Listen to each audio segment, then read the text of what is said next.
හොඳයි. අයබෝන්. ඔන්න අපි දැන් කලින් වීඩියෝ එකකින් සාකච්ඡා කරලා ඉවර කරා පෞද්ගලික අංශයේ තියෙන ලාභ අරමුණු කර නොගත් ව්‍යාපාර. මොනවද අපි කතා කරේ? සම්ප්‍රකාර සමිති කතා කරා, සමිති සංවිධාන ගැන කතා කරා. හරි. දැන් අපි එන්නේ රාජ්‍ය අංශයේ තියෙන ලාභ අරමුණු කර නොගත් ව්‍යාපාර. පෞද්ගලික අංශයේ තියෙන ලාභ අරමුණු කර නොගත් ව්‍යාපාර තමයි කලින් වීඩියෝ එකකින් කතා කරේ සම්ප්‍රකාර සමිති සමිති සංවිධාන විදියට. දැන් පෞද්ගලික අංශයේ ලාභ අරමුණු කරගත් ව්‍යාපාර කතා කරලා ඉවර කරලා දැන් එනවා රාජ්‍ය අංශයේ ලාභ අරමුණු කර නොගත් ව්‍යාපාර නැත්නම් රාජ්‍ය අංශයේ සමාජ සුබසාධන අරමුණු කරගත් ව්‍යාපාර. ඒ අර්ථය අපිට කතා කරන්න තියෙනවා කීයද? අපි දැන්ටමත් දන්නවා මේ දේවල් අපි සාකච්ඡා කරා නේද? මුලින්ම ගැලින් සටහනක් අනුව අපි අරමුණු අනුව ව්‍යාපාර වර්ග කරලා ලාභ අරමුණු කර නොගත් සමාජ සුබසාධන අරමුණු කරගත් ව්‍යාපාරයර්ථේ රාජ්‍ය අංශයේ මොනවද තියෙන ව්‍යාපාර, පෞද්ගලික අංශයේ තියෙන මොනවද ව්‍යාපාර කියලා අපි හොඳට විස්තර ඇතුව සාකච්ඡා කරා. ඊට පස්සේ මම ඔයාලට වෙනමම පන්තියේදී කොලේකුත් දුන්නා ගැලීම් සටහන් ටික තනියෙන් සම්පූර්ණ කරන්න. එතකොට මතක නැත්නම් දැන් අනිවාර්යෙන් ගිහිලා ටියුට් එකේ මූල පෙරලිලා ඒ ටික මතක් කරගන්න. එතකොට ලාභ අරමුණු කර නොගත් නැත්නම් තවත් ඉතින් කියනවා නම් සමාජ සුබසාධන අරමුණු කරගත් ව්‍යාපාරය යටතේ රාජ්‍ය අංශයේ තියෙනවා මොනවද? රාජ්‍ය සංස්ථා සහ රාජ්‍ය දෙපාර්තමේන්තු. මේ දෙක තමයි අපි මේ වීඩියෝ එකෙන් සාකච්ඡා කරන්න යන්නේ. එතකොට රාජ්‍ය සංස්ථාවක් කිව්වහම මොකද්ද? මේවා අයිති අපි දැන්ටමත් දන්නවා රජයට. රාජ්‍ය සංස්ථා, රාජ්‍ය දෙපාර්තමේන්තු දෙකම අයිති රජයට. රාජ්‍ය සංස්ථාවක සහ රාජ්‍ය දෙපාර්තමේන්තුවක අතර වෙනස ගත්තාම රාජ්‍ය දෙපාර්තමේන්තුවක අපි ඊළඟට කතා කරන්න යන්නේ රාජ්‍ය දෙපාර්තමේන්තුව. රාජ්‍ය දෙපාර්තමේන්තුව තනි කරම නැත්නම් 100%ක්ම අයිති රජයට. ඒවා අමාත්‍යාංශයක් යටතේ තමයි පාලනය වෙන්නේ රාජ්‍ය දෙපාර්තමේන්තුව. හැබැයි අපි දැන් කතා කරන රාජ්‍ය සංස්ථා ගත්තාම 100%ක්ම රජයට අයිති රාජ්‍ය සංස්ථා තියෙනවා. හැබැයි බහුතරයක් වැඩි ප්‍රමාණයක් අයිතින් හිමිකාරීත්වයෙන් වැඩි ප්‍රමාණයක් තියෙන රජයට. ඒ කියන්නේ සමහර රාජ්‍ය සංස්ථා තියෙනවා මොනවද? අයිතියෙන් බහුතරයක් තියෙන රජයට හැබැයි යම්කිසි ප්‍රමාණයක් පෞද්ගලික අංශයට අයිති. උදාහරණයක් විදිහට දැන් අපි රාජ්‍ය සංස්ථා කතා කරන්න ගත්තාම මේ රාජ්‍ය සංස්ථා අපිට පහසුවෙන් හඳුනා ගන්න පුළුවන්. මේ රාජ්‍ය සංස්ථා කියන ව්‍යාපාර සංවිධානයට අයිති රජයේ ආයතනවල 9 අගට එක්ක සංස්ථාව නැත්නම් කොමිසම නැත්නම් අධිකාරිය නැත්නම් මණ්ඩලය නැත්නම් කාර්යාංශය වගේ නම් තියෙනවා. ඔයගොල්ලන්ට නිතර එදිනෙදා ඇහෙන නම් ඒවා. රාජ්‍ය ඖෂධ නීතිගත සංස්ථාව මෙන්න සංස්ථාව, රාජ්‍ය දේව සංස්ථාව මෙන්න සංස්ථාව. ඊළඟට කාර්යාංශ කිව්වම විදේශ සේවා නියුක්ති කාර්යාංශය. මේ කියන්නේ අගට කාර්යාංශය. ඒත් මේ රාජ්‍ය සංස්ථා කියන ව්‍යාපාර වර්ගීකරණයට තමයි අයිති වෙන්නේ. ඊළඟට මණ්ඩල ගත්තාම කෘෂි සහ ගොවි රක්ෂණ මණ්ඩලය. ඊට පස්සේ අධිකාරී ගත්තාම ශ්‍රී ලංකා වරාය අධිකාරිය. මේ වගේ ආයතන ගත්තාම මේවා ඔක්කොම අයිතියෙන් වැඩි ප්‍රමාණයක් හෝ සම්පූර්ණ අයිතිය දෙකම වෙන්න පුළුවන්. සම්පූර්ණ අයිතිය රජයට තියෙන රාජ්‍ය සංස්ථා තියෙන්නත් පුළුවන්. අයිතියෙන් වැඩි ප්‍රමාණයක් රජයට අයිති සුළු ප්‍රමාණයක් පෞද්ගලික අංශයට අයිති රාජ්‍ය සංස්ථා තියෙන්නත් පුළුවන්. එතකොට මේ රාජ්‍ය සංස්ථා සහ රාජ්‍ය දෙපාර්තමේන්තුව අතර පැහැදිලි වෙනස ඔන්න ඔක. රාජ්‍ය දෙපාර්තමේන්තුව 100%ක්ම රජයට තමයි අයිති. රාජ්‍ය සංස්ථා අපි දැන් කතා කරන එකේ අයිතියෙන් වැඩි ප්‍රමාණයක් රජයේ සතු වෙන ව්‍යාපාරය. එතකොට මේ නම අගට අපිට රාජ්‍ය සංස්ථාව පහසුවෙන් හඳුනා ගන්න පුළුවන්. මේ අපි දැන් කතා කරපු සංස්ථාව, කොමිසම, අධිකාරිය, මණ්ඩලය, කාර්යාංශය වගේ නම් තියෙනවා. ඒතර කොමිසම කියවම අල්ලස් දූෂණ විමර්ශන කොමිසම. මේ වගේ නම් අගට තියෙනවා නම් මේ කියන්නේ රාජ්‍ය සංස්ථා. මේ කියන දේවල් හොඳට මතක තියාගන්න. හරි? හරි. එතකොට මේ රාජ්‍ය සංස්ථා ආරම්භ වෙන්නේ කොහොමද? අපි දැන් සංස්ථාපිත සමාගම් ගැන කතා කරද්දී සංස්ථාපිත සමාගම් වලට අපි කිව්ව වෙනම නීතියක් තියෙනවා. මොකක්ද මේ නීතිය? 2007 අංක 7 දන්න සමාගම් පනත.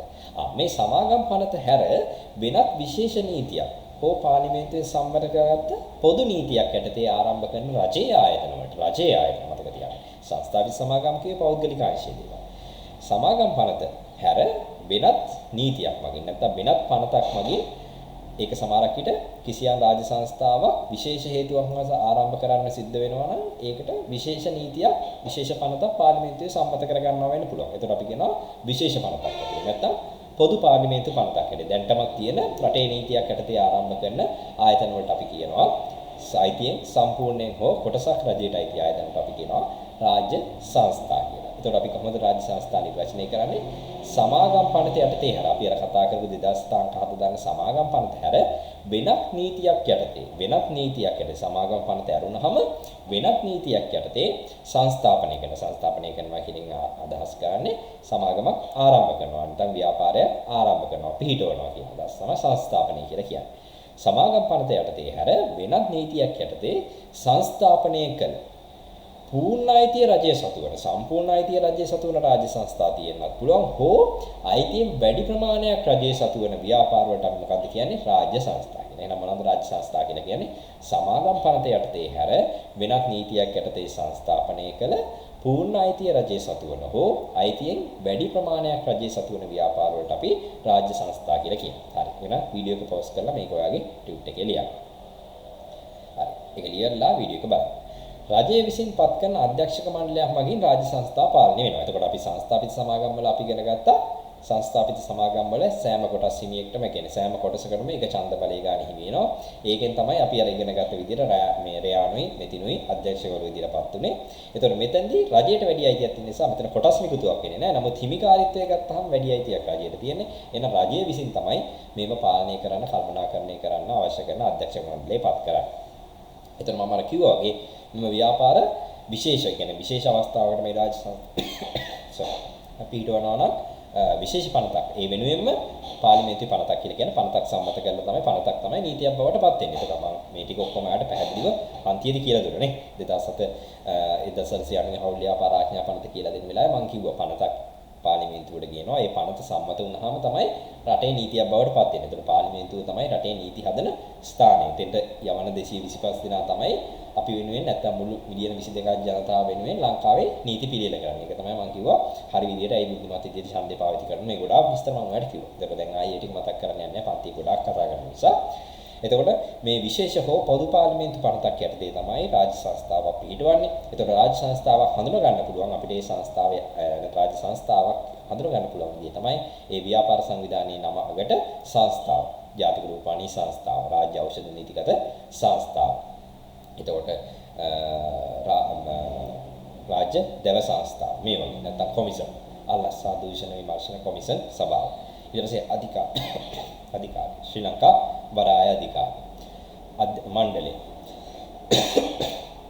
ගෝචන රක්ෂණ මණ්ඩලය කාර්යාංශය විදේශ සේවා නිවෘත්ති කාර්යාංශය මේ වගේ නම් අගට තියෙනවා කියලා කියන්නේ ඒ කියන්නේ මේක මොකද රාජ්‍ය සංස්ථාවක් විශේෂ හෝ පොදු පාර්ලිමේන්තු පනතකින් තමයි පිහිටවලා තියෙන අයිතියෙන් වැඩි ප්‍රමාණයක් හෝ මුළුමනින්ම රාජ්‍යයේ සතු වෙනවා. හරි. එතකොට මේ රාජ්‍ය සංස්ථා ගත්තාම ඒවට උදාහරණ විදිහට මම අර කියපු ටිකම ශ්‍රී ලංකා රූපවාහිනී සංස්ථාව, රාජ්‍ය ඖෂධ නීතිගත සංස්ථාව, ශ්‍රී ලංකා වරාය අධිකාරිය, විදේශ සේවා නියුක්ති කාර්යාංශය, පොල් සංවර්ධන අධිකාරිය, කෘෂි රක්ෂණ මණ්ඩලය මේ වගේ විවිධ උදාහරණ මේ රාජ්‍ය සංස්ථාවලට දකින්න පුළුවන්. අපි අර අවසානයේ තියෙන්න ඕනයි කියපු නම් ටික මේව අගට තියෙනවා නේද? සංස්ථාව, අධිකාරිය, කාර්යාංශය, මණ්ඩලය මේවා තියෙනවා. හරි. එතන මේ රාජ්‍ය සංස්ථාවල ලක්ෂණ තමයි මේවා අපි අර කිව්වා වගේ විශේෂ හෝ පොදු පාර්ලිමේන්තු පනතකින් නැත්නම් රටේ නීතියක් යටතේ තමයි පිහිටුවන්නේ. නීතියක් යටතේ පිහිටුවනවා කියලා කියන්නේ අනිවාර්යයෙන් මොකද වෙන්නේ? මේවට නීතිය ඉදිරියේ පිළිගැනීමක් තියෙනවා ව්‍යාපාර සංවිධානයක් වශයෙන්. එතකොට මේකට අනිවාර්යයෙන්ම රාජ්‍ය සංස්ථාවලට නෛතික පුද්ගලභාවයක් තියෙනවා. ඒ රටේ නීතියක් යටතේ විශේෂ හෝ පොදු පාර්ලිමේන්තු පනතකින් රටේ නීතියක් යටතේ තමයි මේ රාජ්‍ය සංස්ථා ආරම්භ වෙන්නේ. එතකොට නෛතික පුද්ගලභාවය අනිවාර්යෙන් තියෙනවා.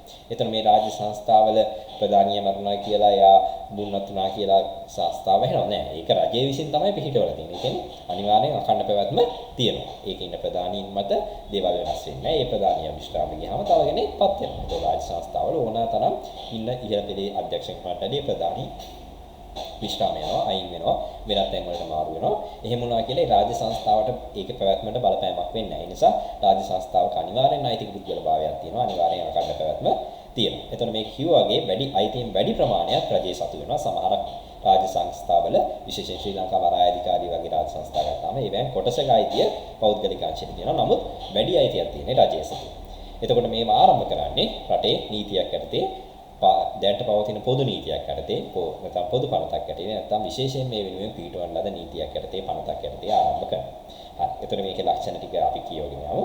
අයිතිය හා පාලනය රජයේ සතු වීම. හැමතිස්සෙම හොඳ අවධානයෙන් අහගෙන ඉන්න පොඩ්ඩක්වත් නිදිමත කල්මැලිකමක් ඇති කරගන්නකෝ. හොඳින් අහගෙන ඉන්න තරමට ඔයාගේ මනසට මේ දේවල් හොඳට තැම්පත් වෙනවා. අයිතිය හා පාලනය පූර්ණ වශයෙන් හෝ වැඩි ප්‍රමාණයක් රජයේ සතු වන ව්‍යාපාර වලට අපි කියනවා රාජ්‍ය සංස්ථා කියලා. මේවා සුළු කොටස් ප්‍රමාණයක් පෞද්ගලික අංශයේ සතු වෙන අවස්ථා දකින්න පුළුවන්. මේකට උදාහරණයක් තමයි මම ශ්‍රී ලංකා වරාය අධිකාරිය ගැන කිව්වේ. හරි. ඒතකොට අනිවාර්යයෙන්ම රටේ නීතියක් යටතේ පිහිටවනවා කියලා කියන්නේ නෛතික පුද්ගලභාවයක් තියෙනවා. රාජ්‍ය සංස්ථා නීතිමය කටයුතු වලදී ඒ වෙනුවෙන් වෙනමම පුද්ගලභාවය නැත්නම් රාජ්‍ය සංස්ථාව වෙනමම පුද්ගලයෙක් විදියට හඳුනා ගන්නවා. විශේෂ පනතක් හෝ පවත්නා පොදු පනතක් යටතේ ආරම්භ කරන්න පුළුවන්. එතකොට නීතියක් යටතේ තමයි රටේ තියෙන නීතියක් යටතේ තමයි රාජ්‍ය සංස්ථා ආරම්භ ආරම්භ වෙන්නේ. ඒවට අඛණ්ඩ පැවැත්ම අනිවාර්යෙන් තියෙනවා. පාර්ලිමේන්තුවේ සම්මත වූ පනතක් අනුව රාජ්‍ය සංස්ථා පිහිටුවන නිසා ඒවැ පැවැත්ම අඛණ්ඩව තියෙනවා. ඒවා ඉන්න මේ ඉහළ පෙළේ කළමනාකාරීත්වය ප්‍රධානීන් විශ්‍රාම ගියා අයින් වුණා කියලා ඒවෙන් ප්‍රශ්නයක් වෙන්නේ නැහැ. රාජ්‍ය සංස්ථාව අඛණ්ඩව පවතිනවා. එතන මේ රාජ්‍ය සංස්ථාවල වාසි මොනවද? මේ රාජ්‍ය සංස්ථාවලින් අපිට අත්‍යවශ්‍ය වෙන සේවා ලබා දෙනවා. විශේෂයෙන්ම පෞද්ගලිකාංශයට ලොකු ලාභදායීත්වයක් නැත්නම් පෞද්ගලිකාංශයේ සමහර සේවා වලට පිවිසෙන්නේ නැහැ නේ. උදාහරණයක් විදිහට ගත්තොත් අපි අපේ හැම ගෙදරකම ජල සම්පාදන මණ්ඩලයෙන් වතුර ලබා දෙනවා. හැබැයි මේ වතුර සඳහා දරන පිළිවැය සමහරක් වෙලාවට අපි වතුර බිලක් අපිට ලැබෙනවා. අපි ඒක ගෙවනවා. හැබැයි අපි ඒ ගෙවන මුදලට වඩා වැඩි පිළිවැයක් දරන්න වෙනවා මේ වතුර පිරිසිදු කරලා ඔයාගේ ගෙදරට අරන් එන්න. එතකොට මෙතනින් ඇත්තටම මොකද කරන්නේ? ලාභයක් කීමක් නෙමෙයි. මිනිස්සුන්ගේ රටේ ජනතාවගේ මූලික අවශ්‍යතාවයක්. වතුර කියලා කියන්නේ හැමෝටම අත්‍යවශ්‍යම දෙයක් නේ. අපිට පැය කිහිපයකට වඩා ජීවත් වෙන්න බෑ වතුර නැතුව.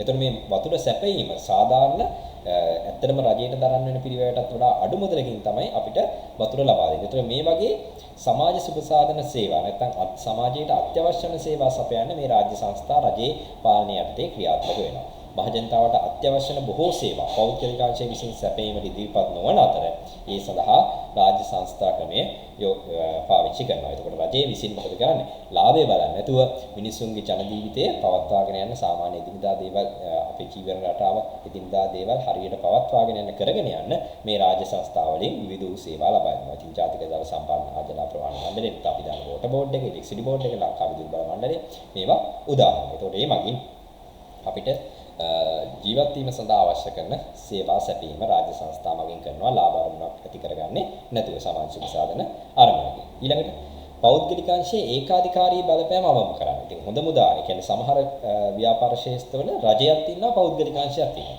හොඳම දෙයක් තමයි බස් රථ. CTV බසුත් තියෙනවා, ප්‍රයිවට් බසුත් තියෙනවා. එතකොට මේ CTV බස් කියන දේ නැත්නම් ලංකා ගමනාගමන මණ්ඩලයට අයිති බස් තියෙනකොට මොකද වෙන්නේ? ලංකා ගමනාගමන මණ්ඩලයෙන් තමයි බස් ගාස්තු තීරණය කරන්නේ. ඒ තීරණය කරන බස් ගාස්තු වලට පෞද්ගලිකාංශයටත් ඉබේටම කටයුතු කරන්න සිද්ධ වෙනවා. ඇයි? ලංකා ගමනාගමන මණ්ඩලයේ අඩු මිලකට බස් ගාස්තු පවත්වාගෙන යද්දී පෞද්ගලිකාංශයේ වැඩි මිලක් අය කරන්න ගියොත් මිනිස්සු නිකම්ම පෞද්ගලිකාංශේ නැත්නම් ප්‍රයිවට් බස් වල යන්නේ නැතුව CTB බස් වල ලංකා ගමනාගමන මණ්ඩලයේ ගමන් කරනවා. එතකොට අනවශ්‍ය විදියට පෞද්ගලිකාංශයට ලාභ මිනිස්සුන්ගේ මුදල් අය කරලා ලාභ වැඩි කරගන්න ඉඩ දෙන්නේ නැතුව ක්‍රමවත් මට්ටමක ඒකාධිකාරී කියලා කියන්නේ එක පාර්ශවයක් විසින් සම්පූර්ණ වෙළඳපොළම හසුරවනවා. දැන් ඔය ලංකාවේ හාල් වලට කියනවනේ ඒකාධිකාරියක් තියෙනවා කියන්නේ. ප්‍රධාන පෙරේ හාල් මෝල් හිමියෝ කීප දෙනෙක් ඉන්නවා නේද? එතකොට ඒගොල්ලන්ට අවශ්‍ය විදියට තමයි රටේ හාල් මිල පවත්වාගෙන යන්නේ. ඒ වගේ දේවල් ඇති වෙන එක වළක්වන්න. ඒතකොට විශේෂයෙන්ම ගමනාගමන ක්ෂේත්‍රයේ ඒ වගේ දේවල් ඇති වෙන එක වළක්වන්න තමයි පෞද්ගලික අංශයට සම්පූර්ණයෙන්ම බස් ටික දුවන්න ඉඩ ගන්නවා වෙනුවට රජයේ විසිනුත් CTV බස් දාලා අනවශ්‍ය විදියට මිල වැඩි කිරීම බස් ගාස්තු වැඩි කරන්න ඉඩ දෙන්නේ නැතුව හැමෝටම රටේ ඉන්න හැම මිනිස්සෙක්ටම සාධාරණ විදියට ගමන ප්‍රවාහන පහසුකම් සපයා ගන්න තමයි මේ ලංකා ගමනාගමන මණ්ඩලය කියන එක පිටවාගෙන යන්නේ. ඒක උක උදාහරණයක්.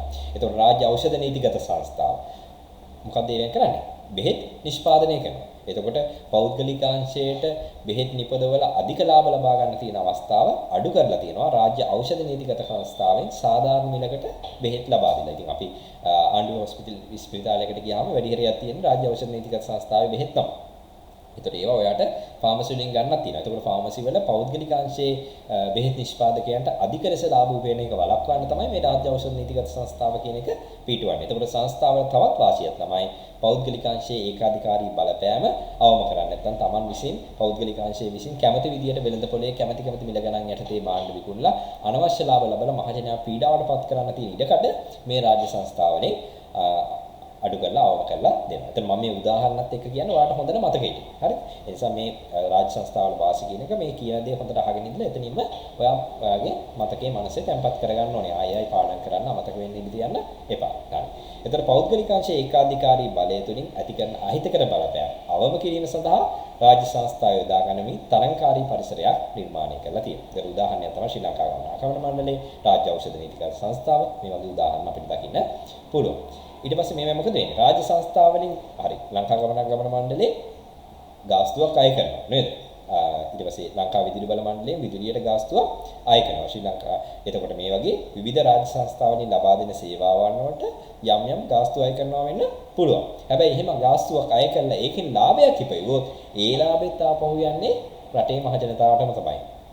මහා භාණ්ඩාගාරයට තමයි යන්නේ. නැතුව ඒකේ සංස්ථාවේ ඉන්න ප්‍රධානියට අධ්‍යක්ෂක මණ්ඩලයට ඒ ලාභ බෙදලා යන්නේ නැහැ. දැන් සංස්ථාපිත සමාගමක් ගත්තොත් ඒවා පෞද්ගලික අංශයේ ලාභ ආරම්භ කරගත් ව්‍යාපාර. ඒතකොට ඒවැ උපයන ලාභේ ඒවැ කොටස් හිමියන් අතර අධ්‍යක්ෂක මණ්ඩලය අතර බෙදලා නැහැ. හැබැයි රාජ්‍ය සංස්ථාවලින් සිදු කරන සේවා තුලින් ලාභයක් ඉපියොත් ඒ ලාභෙත් ආපහු යන්නේ රටේ පොදු නැත්නම් රජයේ ඒකාබද්ධ ධර්මවල නැත්නම් පොදු මහ ජනතාව වෙනුවෙන්ම තමයි ඒවැ උපයන ලාභයත් ආයි පාවිච්චි වෙන්නේ. නිසා රටට විශාල සේවයක් කරනවා මේ රාජ්‍ය සංස්ථා.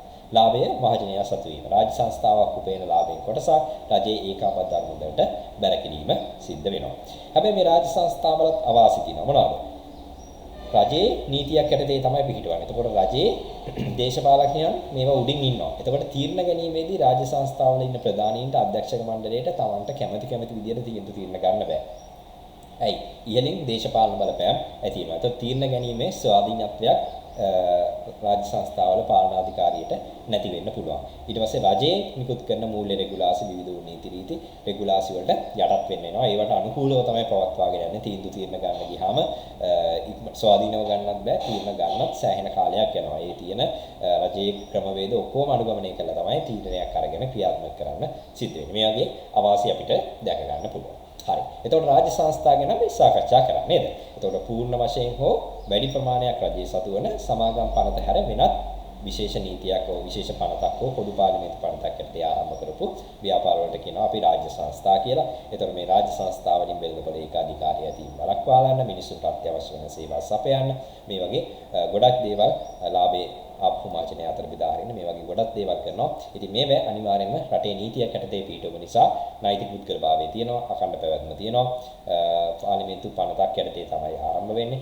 ඉතින් මේවෙන් විශාල සේවයක් රටට සිද්ධ කරනවා රාජ්‍ය සංස්ථාවල. ඒ රාජ්‍ය සංස්ථාවක් හඳුන ගන්න පුළුවන් අර අපි ඉගෙනගත්ත විදිහට රාජ්‍ය සංස්ථාවක් නම් ඒ ආයතනයේ 9 යකට සංස්ථාව, අධිකාරිය, මණ්ඩලය, කාර්යාංශය, කොමිසම වගේ නම් තියෙනවා. හැබැයි රාජ්‍ය සංස්ථාවල මේ රජයේ නීති රීති ඔක්කොම අනුගමනය කරන්න ගියාම සහ ඉහළින් පාර්ලිමේන්තුවේ ප්‍රධානීන් ඉන්න නිසා මොකද වෙන්නේ? තීරණ ගැනීමේ ස්වාධීනත්වය අඩු වෙන්න පුළුවන් සහ රජයේ මූල්‍ය රෙගුලාසි වලට යටත් වෙන්න සිද්ධ වෙනවා. හරි. එහෙනම් අපි සමාජ සුබ සාධන අරමුණු කරගත් රාජ්‍යාංශයේ ව්‍යාපාර සංවිධාන දෙකෙන් පළවෙනි එක රාජ්‍ය සංස්ථා සාකච්ඡා කරලා ඉවරයි. ඊළඟට තියෙන රාජ්‍ය දෙපාර්තමේන්තුව. රාජ්‍ය දෙපාර්තමේන්තුව මම දැන්ටමත් කිව්වා. රාජ්‍ය දෙපාර්තමේන්තුව මොකක් කරනවද? අයිතිය 100%ක්ම රජයේ සතු වෙනවා. රාජ්‍ය සංස්ථාවල බහුතරයක් වැඩි ප්‍රමාණයක් රජයේ සතු වෙනවා. නමුත් රාජ්‍ය දෙපාර්තමේන්තුව ගත්තාම රාජ්‍ය දෙපාර්තමේන්තුව ස්ථානීකරම අයිතිය තියෙන රජය. එතන මේවා ක්‍රියාත්මක වෙන්නේ දැන් රාජ්‍ය සංස්ථා නම් පිටවනවා කියේ මොකක් යටතේද? එක්ක විශේෂ පාර්ලිමේන්තු පනතකින් නැත්නම් පොදු පාර්ලිමේන්තු පනතක් යටතේ. කියන්නේ රටේ තියෙන නීතියක් යටතේ. හැබැයි රාජ්‍ය දෙපාර්තමේන්තුව පිටවන්නේ රටේ තියෙන අමාත්‍යාංශය යටතේ. එතකොට පාර්ලිමේන්තුවේ ඇමතිවරු ඉන්නවා. ඇමතිවරුන්ට අදාළ වෙන අමාත්‍යාංශ තියෙනවා. මෙන්න මේ අමාත්‍යාංශ යටතේ තමයි රාජ්‍ය දෙපාර්තමේන්තුව පිහිටවන්නේ. ඉතින් මේ රාජ්‍ය දෙපාර්තමේන්තුවේ විවිධ සේවා සපයන. එතන මිනිස්සුන්ගේ සුබ සාධනය උදෙසා දීර්ඝකාලීනව අර සංස්ථාවල කිව්වා වගේ පෞද්ගලික අංශය ලාභ මදි නිසා ලබා දෙන්නේ නැති සේවාවන් මේ රාජ්‍ය දෙපාර්තමේන්තුව හරහා ලබා දීම සිද්ධ කරනවා. ඒක අමාත්‍යාංශයක් යටතේ තමයි රාජ්‍ය දෙපාර්තමේන්තුවක් පිහිටවන්නේ, ක්‍රියාත්මක වෙන්නේ. මේවා සම්පූර්ණයෙන්ම 100%ක්ම රජය සතු වෙනවා. අමාත්‍යාංශයක් යටතේ ක්‍රියාත්මක වන මුළුමනින්ම රජයේ ඍජු පාලනයට අයත් වන ආයතන දෙපාර්තමේන්තුවේ. අමාත්‍යාංශයක් යටතේ ක්‍රියාත්මක වන මුළුමනින්ම රජයේ ඍජු පාලනයට අයත් වන ආයතන දෙපාර්තමේන්තුව වෙනවා. හරි. ටියුට් එකේ ඔන්න වීඩියෝ පෝස්ට් කරලා ලියන්න. බොහෝ විට මහජනතාව සඳහා විවිධ සේවා සැපයීමට මේ දෙපාර්තමේන්තුව ක්‍රියාත්මක වෙනවා. ඉතින් මේ දෙපාර්තමේන්තුවට උදාහරණ තමයි දෙපාර්තමේන්තුවක් හඳුනා ගන්න පුළුවන් විදිය තමයි දෙපාර්තමේන්තුවක 9 යකට දෙපාර්තමේන්තුව කියලාම තියෙනවා නේද? ඉතින් අපි කෝච්චිය යන්න ආසයි. එතකොට මේ සේවාව සපයන ශ්‍රී ලංකා දුම්රිය දෙපාර්තමේන්තුව කියන්නේ දෙපාර්තමේන්තුවක්. අපිට ලියුම් යවන්න උදව් වෙන ශ්‍රී ලංකා තැපැල් දෙපාර්තමේන්තුව කියලා කියන්නේ දෙපාර්තමේන්තුව. ඔයගොල්ලෝ ගොඩාක් ආස විභාග පවත්වන ශ්‍රී ලංකා විභාග දෙපාර්තමේන්තුව කියලා කියන්නේ දෙපාර්තමේන්තුව. එතකොට මේ විභාග දෙපාර්තමේන්තුව ගත්තාම විභාග දෙපාර්තමේන්තුවෙන් ඔයාලට ශිෂ්‍යත්ව තියෙනවා, O level තියෙනවා, A level තියෙනවා, තවත් විවිධ විභාග තියෙනවා. මේ විභාග තිබ්බයි කියලා ඔයාගෙන් සල්ලි යකනවද? නැහැ. ඔයාලට මේ විභාග පවත්වලා ලොකු පිළිවෙලක් දරලා පේපර් print කරලා විභාග ශාලා පවත්වාගෙන ගිහිල්ලා නේද? ඔයාලට විභාගෙ තියලා ඊට පස්සේ පේපර් මාකින් කරන්න ලොකු වැඩක් සටහනක් තියෙනවා. එතකොට දැන් ඔයාගේ අයියා O level කරලා ඉන්නවා වෙන පුළුවන්. එතකොට ඒගොල්ලන්ට මේ පේපර් මාකින් කරලා ඒ ගුරුවරුන්ට වෙනම මුදල් ගෙවලා නේද? විභාගේ පවත්වනකොට ඒ විභාග ශාලාවේ ඉන්න ගුරුවරුන්ට වෙනම ගෙවීම් කරන්න ඕනේ. ඒ පේපර් බලන ගුරුවරුන්ට වෙනම ගෙවීම් කරන්න. මේ වගේ විශාල පිළිවෙලක් දරලා හැබැයි ඔයාගේ විභාගයෙන් රුපියලක්වත් අය කරන්නේ නැතුව විභාග පවත්වලා ඔයාලට විභාග ප්‍රතිඵල ලබා දීලා ඔයාට සුදුසුකම් ලබා දෙනවා ඔයාගේ අනාගතයේ ඉදිරියට පවත්වාගෙන යන්න. එතකොට මේකේ කිසිදු ලාභයක් නැහැ. තනිකර විභාග දෙපාර්තමේන්තුව ගත්තොත් විභාග දෙපාර්තමේන්තුව අතිවිශාල පිරිවැයක් කරනවා ලංකාවේ ඉන්න පාසල් ශිෂ්‍යයන්ට සහ විභාග අපේක්ෂකයන්ට මේ විභාග පවත්වන්න.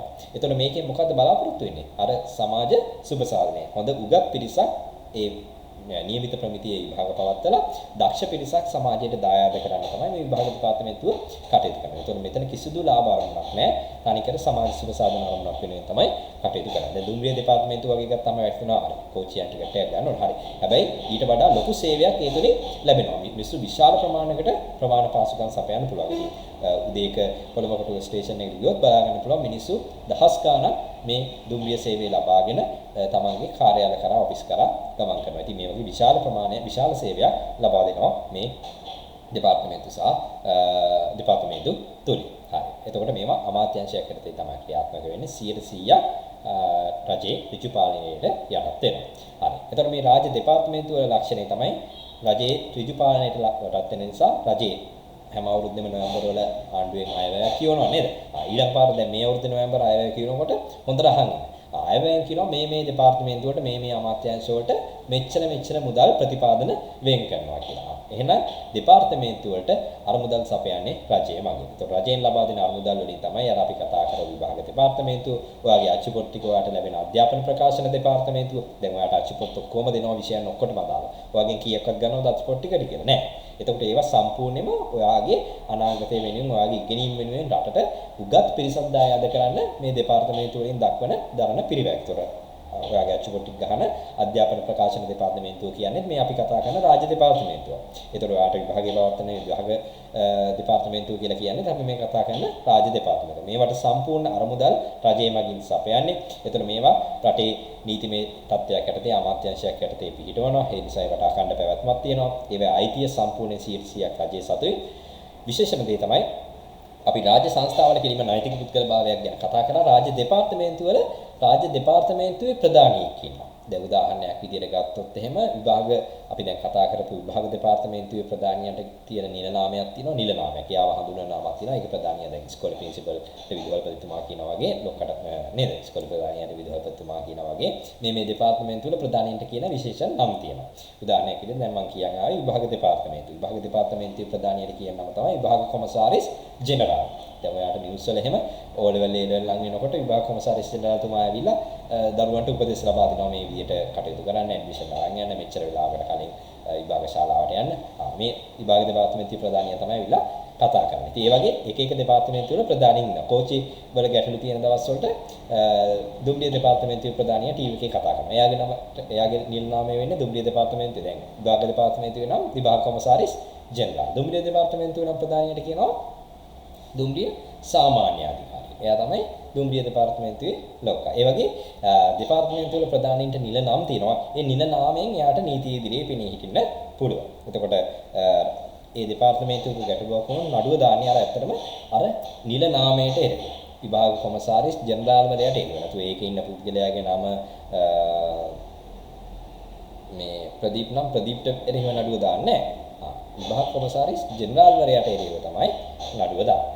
එතකොට නීති ඉදිරියේ ප්‍රධානියා නිල නාමයෙන් කටයුතු කරනවා රාජ්‍ය දෙපාර්තමේන්තුව. හරි. මොනවද එතකොට රාජ්‍ය දෙපාර්තමේන්තුවේ ලක්ෂණ අපි කිව්වේ අයිතිය හා පාලනය සම්පූර්ණයෙන් රජයේ සතු වෙනවා. දෙපාර්තමේන්තුවේ අයිතිය සම්පූර්ණයෙන්ම 100%ක්ම රජයේ සතු වෙනවා.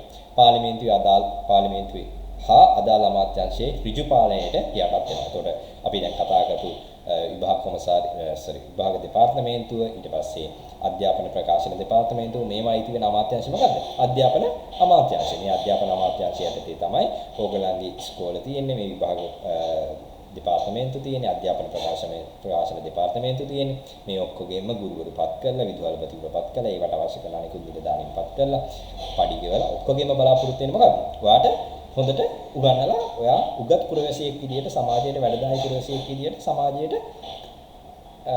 ප්‍රවිෂ්ඨ වෙන්න අවස්ථාව සලසලා දෙනවා. ඒතරගේ තනිකරම සමාජ සුබ සාධන අරුණු පෙරදරි කරගෙන තමයි මේ රාජ්‍ය දෙපාර්තමේන්තුව පවත්වාගෙන යන්නේ.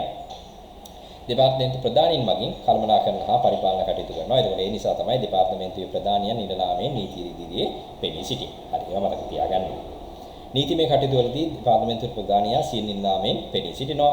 අනිවාර්යයෙන්ම අඛණ්ඩ පැවැත්මක් තියෙනවා. රජයේ අභිමතය අනුව දෙපාර්තමේන්තුව වල පැවැත්ම රඳා පවතිනවා. ඒ කියන්නේ ඒකේ දෙපාර්තමේන්තු ප්‍රධානියා විශ්‍රාම ගියා වෙන තැනකට මාරු වුණා කියලා දෙපාර්තමේන්තුව වෙන්නේ නැහැ. රජයෙන් තීරණයක් ගත්තොත් මේ දෙපාර්තමේන්තුව තවදුරටත් අවශ්‍ය නැහැ කියලා අන්න එතකොට වෙහෙන්න පුළුවන්. ඒ අරෙන්න ඉන්න කළමනාකාරීත්වයේ මත ප්‍රධානියා මත ඒකේ පැවැත්ම රඳා පවතින්නේ නැහැ. ඒතකොට සනිකරම අර මුදල් රජයේ වාර්ෂික අයවැය ලේකමගේ අයවැය ලේඛනයේ මගින් රාජ්‍ය දෙපාර්තමේන්තු පවත්වාගෙන යන අවශ්‍ය කරන අර මුදල් ටික සැපයීම සිද්ධ කරනවා. හරි. එතකොට මේ රාජ්‍ය දෙපාර්තමේන්තු වල වාසි මොනවද? අපි දැනටමත් කතා කරා වාසි. ජනතාවට අත්‍යවශ්‍ය වෙන සේවා සැපයීම බොහෝ විට දෙපාර්තමේන්තු වලින් සිදු කරනවා. ඒ වගේ අධ්‍යාපනය කියන සේවාව සැපෙන්නේ තනිකරම අධ්‍යාපන ප්‍රකාශන දෙපාර්තමේන්තු, විභාග දෙපාර්තමේන්තු මේ වගේ අධ්‍යාපන අමාත්‍යාංශය යටතේ තියෙන දෙපාර්තමේන්තු මගින් තමයි. එතකොට විශාල ප්‍රාග්ධනයක් අවශ්‍ය දිගු කාලීන සංවර්ධනය සඳහා හේතු වෙන කටයුතු සඳහා දෙපාර්තමේන්තු මැදිහත් වෙනවා. මේකට මොකක්ද උදාහරණය? ඒකට උදාහරණය තමයි මම මෙච්චරලා කිව්වේ. මොකක්ද? ඔයාගේ අධ්‍යාපනයේ දිගු කාලීන සංවර්ධනය.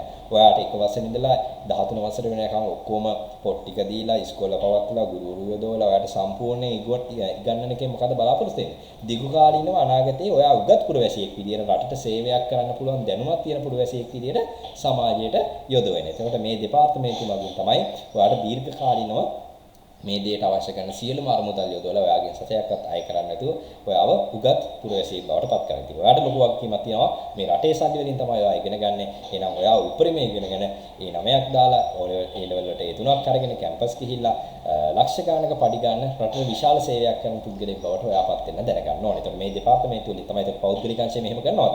අවුරුදු ගානක් නිකන් ගන්නවද කාටවත් නැහැ. ඒවා අනිවාර්යෙන් ලාභ ආරම්භ කරගෙන තමයි පවත්වාගෙන යන්නේ. එහෙනම් ඒ වගේ පෞද්ගලික අංශයේ යොමු වෙන්නේ නැති මේ වගේ දිගු කාලීන සංවර්ධන කටයුතු සඳහා දෙපාර්තමේන්තු ඍජුවම මැදිහත් වෙනවා.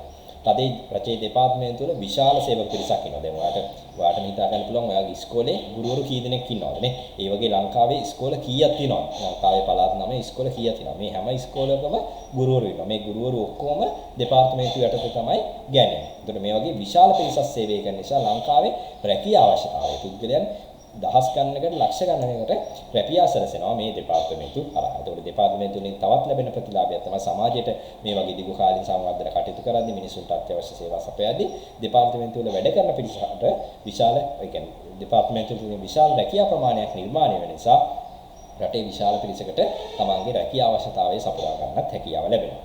ජනතාවගේ සුබසිද්ධිය සඳහා ලාභ අපේක්ෂාවෙන් තොරව සේවා සැපීම දෙපාර්තමේන්තු වලින් කරනවා. ඒකට උදාහරණ තමයි මම මෙච්චර වෙලාවට පැහැදිලි කරේ. එතන මේ වගේ වාසි දෙපාර්තමේන්තු වල දැක ගන්න පුළුවන්. දෙපාර්තමේන්තු වල අවාසි මොනවද? අර අපි සංස්ථාවල කතා කරා වගේ තමයි විවිධ වූ රජයේ නීති රීති චක්‍රලේඛ මේවට අනුකූලව තමයි දෙපාර්තමේන්තු වලට කටයුතු කරන්න වෙන්නේ. එතකොට දෙපාර්තමේන්තු ප්‍රධානීන්ට අලුත් අදහස් ආවත් ඒවා ක්‍රියාත්මක කිරීමේදී ප්‍රමාද වීම ගැටලු ඇති වෙන්න පුළුවන්. එතකොට අපි පෞද්ගලික අංශයේ ව්‍යාපාරයක වගේ ඉක්මනින් තීන්දුව తీරන ගන්න ඒවා කරන්න බෑ. චක්‍රලේඛ ආයතන සංග්‍රහ මේ රජයෙන් ලබා දෙන මූල්‍යමය නීති සංග්‍රහ මේ හැමදේම රජයෙන් තීන්දුව తీරන සරලව මේ එකින් එක මත තියාගන්න ඕනේ. සරලව මතක තියාගන්න.